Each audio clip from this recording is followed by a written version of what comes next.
Welcome to Sacrilegious Discourse. I'm husband. And I'm wife. Together, we're reading the Bible for the very first time.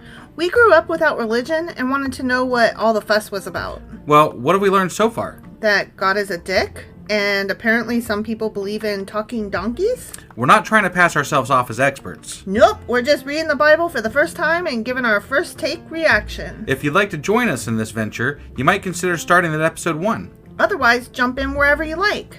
All right, let's go read the Bible. Yeah, let's get to it.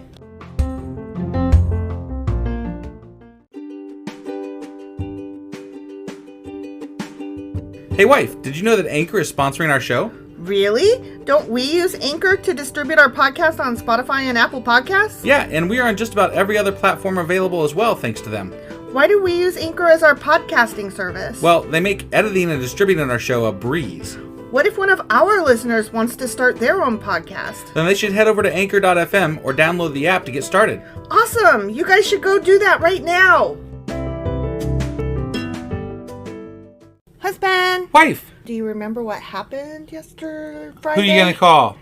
The Sidonians! Yeah, exactly. That's what I remember. For the tree chopping. Yeah, they're the best cheese choppers. They are. Tree choppers. Jesus. Chopping trees. Chopping, yeah. Those things. Chopping the cheese. Yeah. Hiram, king of Tyre, made a deal with Solomon. Okay. And they're going to trade tree chopping with oil and shit. With oil? Like olive oil. I was like, what the fuck? They said they ain't powering vehicles and shit. What do they need oil for? Yeah. No, olive You're right, oil. olive oil. Right. Okay. I got it. Okay. All right. So that was 1 Kings chapter 5. Yes.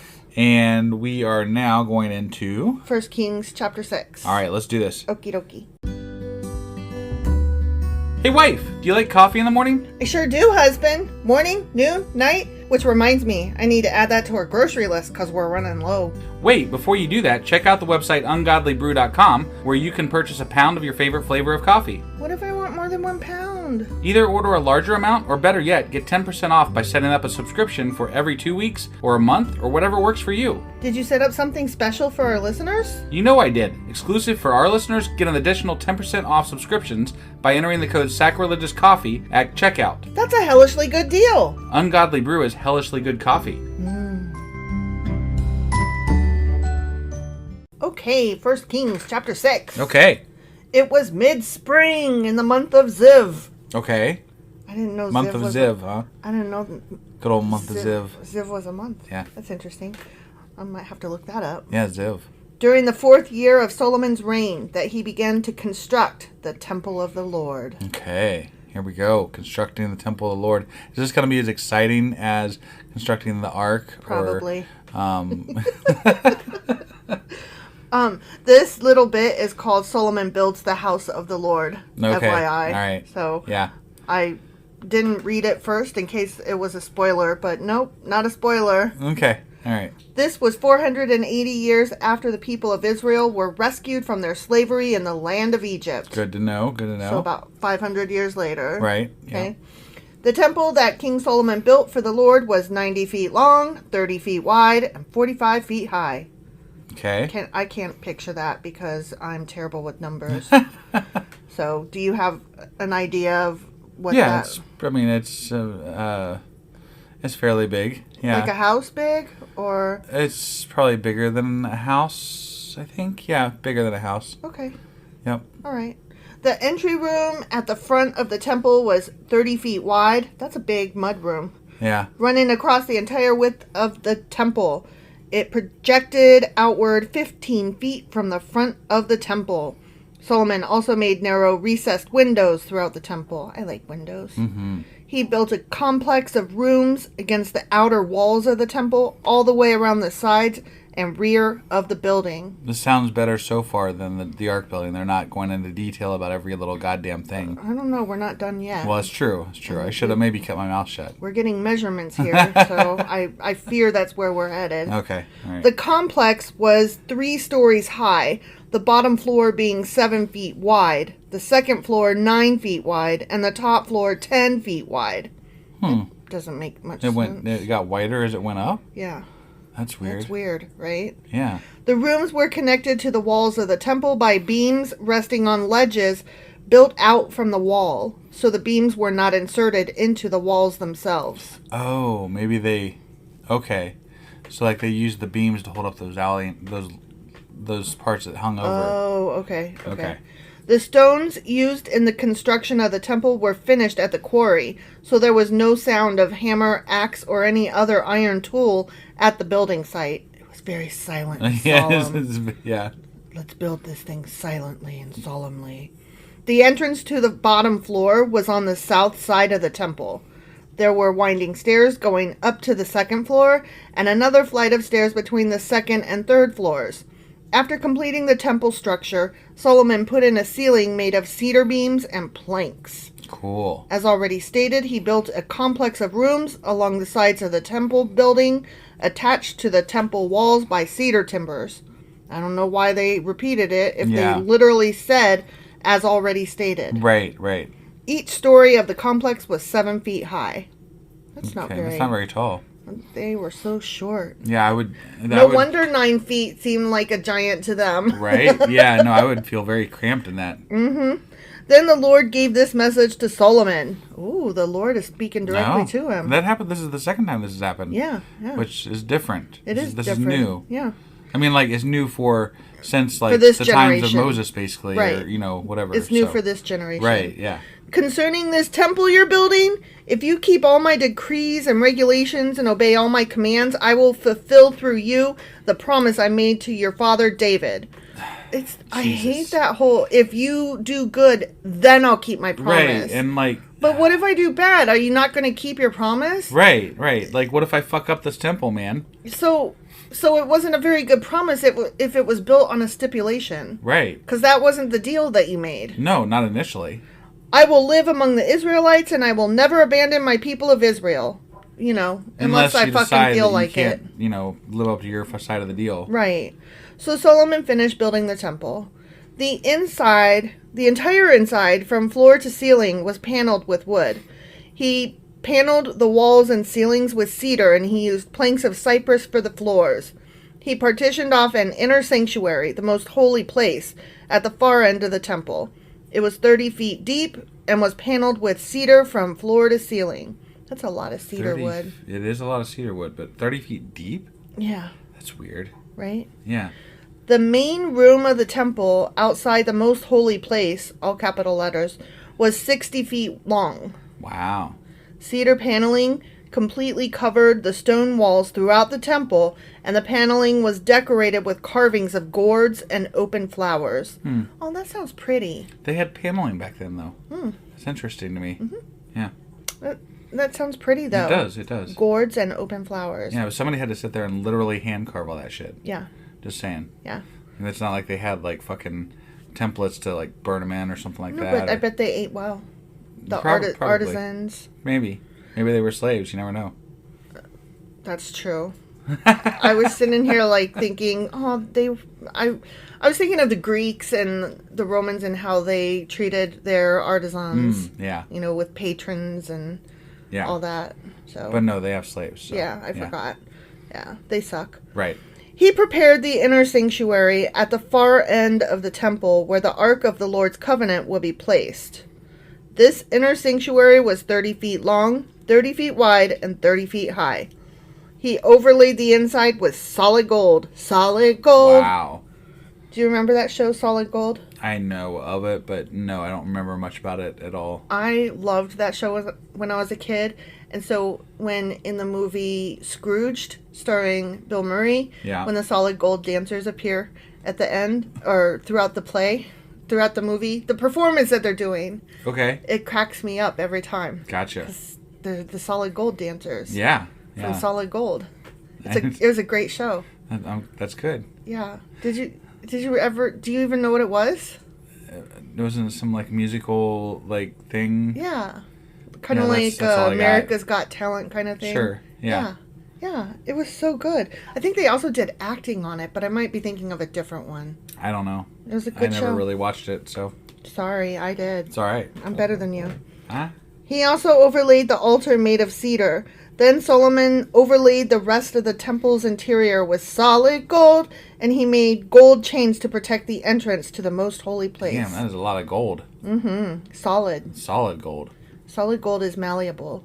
It is. So very much so. They shouldn't use that because... No, I mean, it doesn't make it secure. It just makes it pretty. Yeah.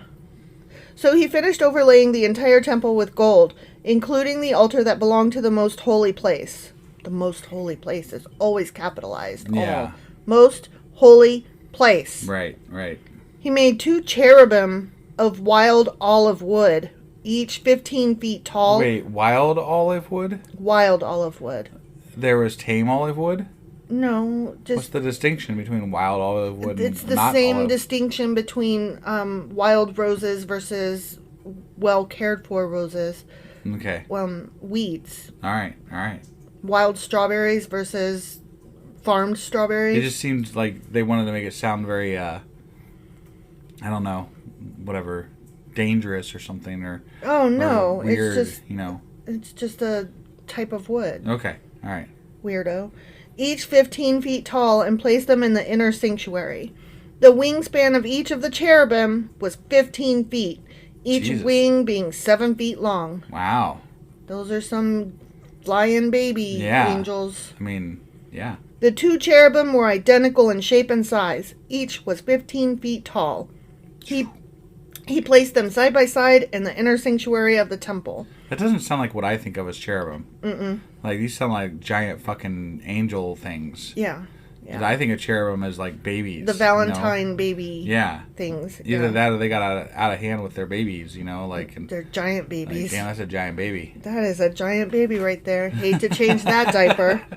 Their outspread wings reached from wall to wall, while their inner wings touched the center of the room. Touched at the center of the room. Okay. Wow. He overlaid the 2 cherubim with gold. Of course.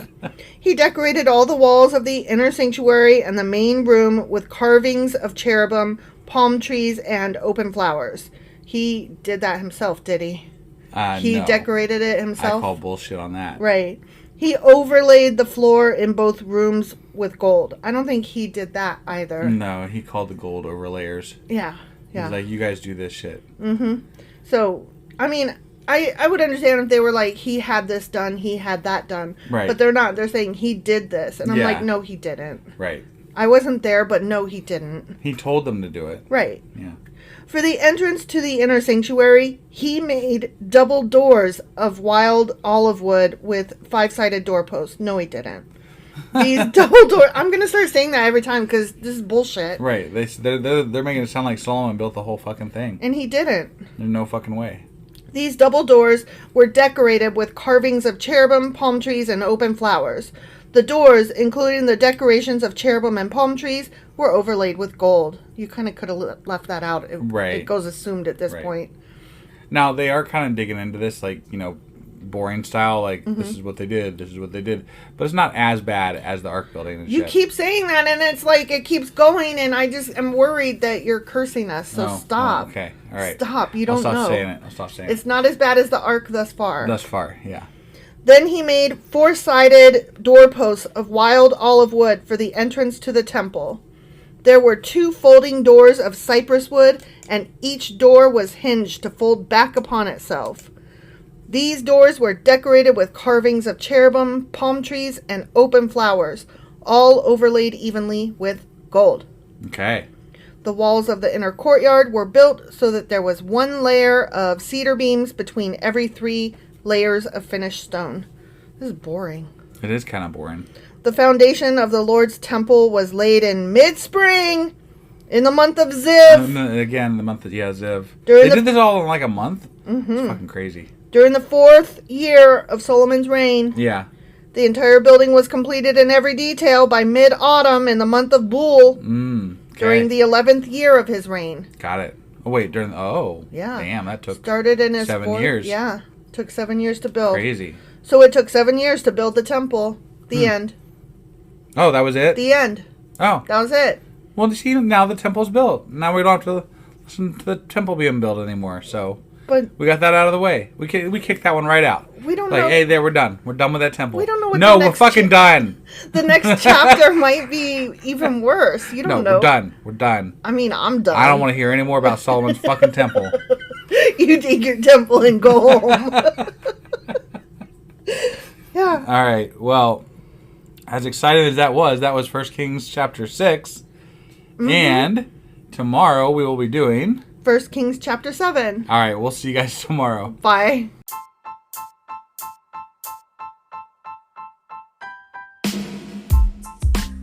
Hey, wife. I guess that's the end?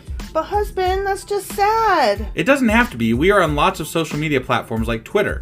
Our handle there is sacrilegious_D. For D's nuts. Oh my God.